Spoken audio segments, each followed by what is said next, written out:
The fallout between Nasser El-rufai and President Bola Ahmed Tinubu is something nobody ever envisaged will happen in the history of Nigeria politics. Recall that while President Bola Ahmed Tinubu was campaigning, he appealed to Nasser El-rufai not to travel or run away for further degrees, that he should stay and lead with him after election. Sardonically, after the election, El-rufai could not make it to becoming one of the appointees of President Bola Ahmed Tinubu's administration. Today, El-rufai is raising new political army across the nation. He is appealing to South Nigerians to form a new alliance with Northerners to restore power from President Bola Ahmed Tinubu come 2027. In his word, they need to rescue Nigerians from the hands of APC and President Bola Ahmed Tinubu. The immediate family of Chief PK clan, particularly my brother, Ebi, and I work very closely together. And my link with the chief, my brother, Chief Obi, all invited guests, family members. Good afternoon. I've been asked by our leader, Vice President Atiku, to make a few remarks. Let me begin with condolences to the family.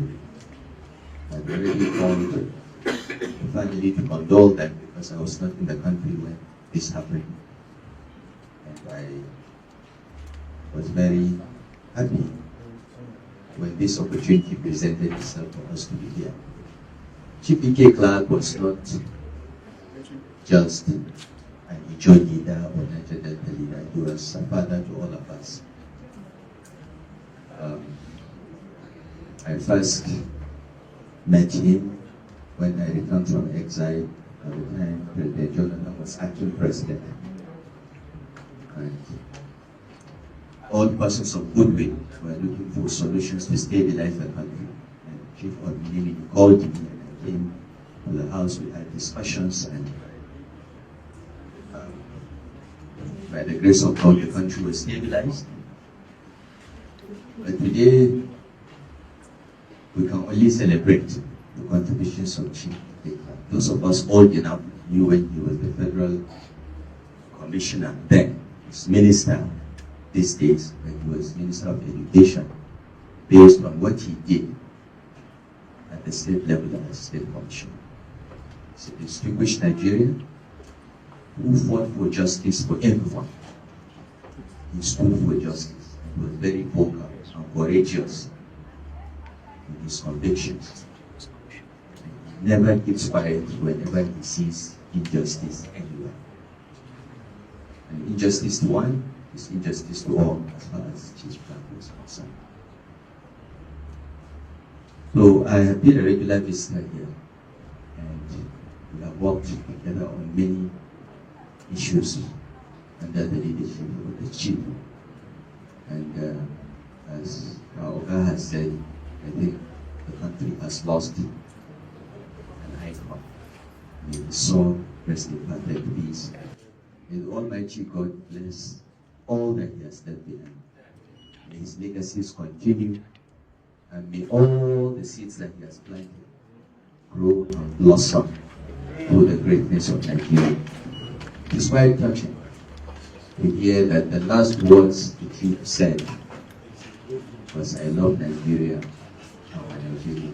I think that is a message that everyone in Nigeria should hear. For those that want to see Nigeria break up or engage in ending violence along ethnic or religious lines. I worked with Ebi on a committee trying to improve electricity supply situation under the leadership of His Excellency Vice President Nyesom. And I was very impressed with his intellect, with his knowledge. He was representing the CBN government, but He was the brain of everything that you've seen the CBN did as far as power sector intervention was concerned. And the CBN did a lot. It's easy to discredit the CBN, particularly what Emefiele did, because he did other things that we didn't like. In fact, I took them to court because of the currency redesign. So we were not the best of friends at the time. But we should also recognize when someone has done something good. And some of the interventions of the Central Bank of Nigeria, I must admit, you saved the electricity sector in this country. And every period was at the thick of it. So even if the only contribution achievement in class was to give us a for that critical period, I think Nigeria should be grateful to him. I think everyone, no one can dispute that we, as a country, our democracy, our nation are in great danger.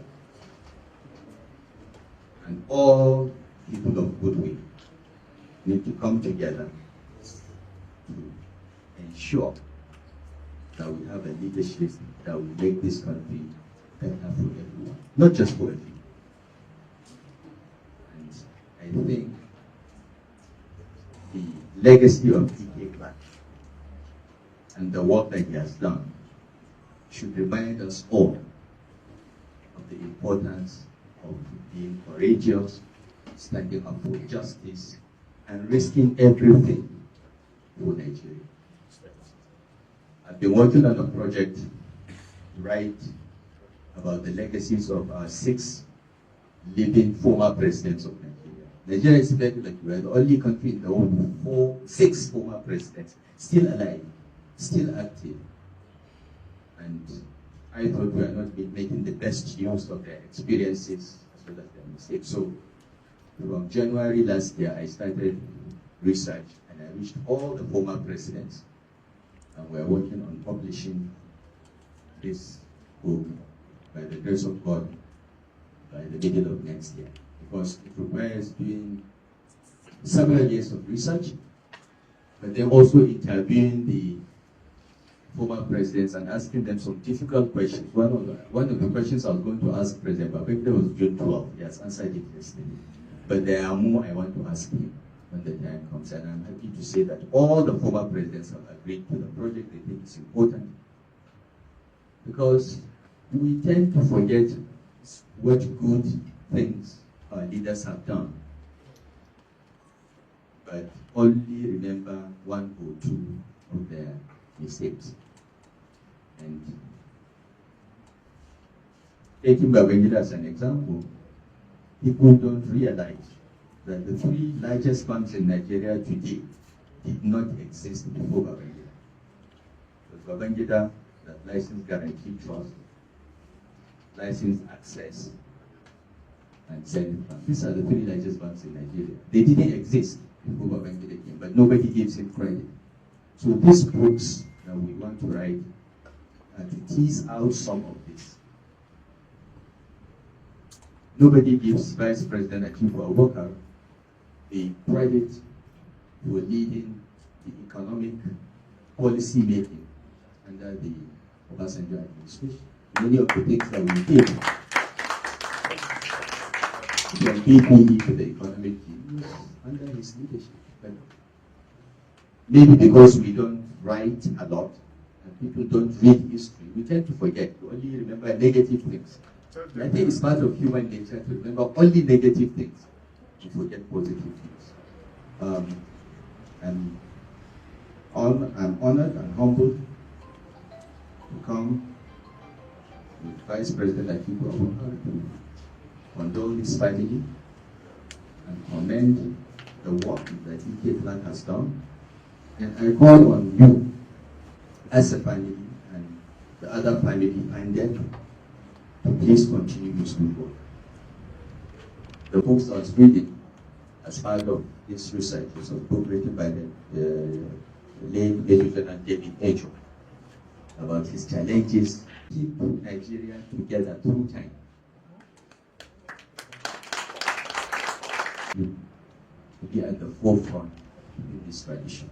And I remember in the 60s, 70s, 80s, the traditional political partners of the North and South. Let us not forget that. Let us go back to that. Let us save this country, because it really requires saving. We need a rescue operation. So on behalf of Vice President Atiku and his delegation, Chiman Adamawa, Honorable Mabu, Wazir Makafi, everyone, I've forgotten my elder brother Adamweno Waziri, Governor Bindo, I call him Bindo of the Federal Republic. El-rufai made this known to Southerners when he paid condolence visit to the family of late Pa Ike Clark, with Atiku Abubakar in attendance. According to sources, Atiku Abubakar and Nasser El-rufai planned this move, and instead of paying condolence to the bereaved, to the family of the demised Pa Ike Clark, they took politics to that condolence visit. The politics of 2027 is fast approaching, and Nasser El-rufai is not taking a chance. He is making his stance known. He is preaching collaboration, negotiation, and harmonization between the southern political leaders and the north. But for what we've seen so far, El-rufai is pushing for northern presidency. You understand? So let's see how it goes.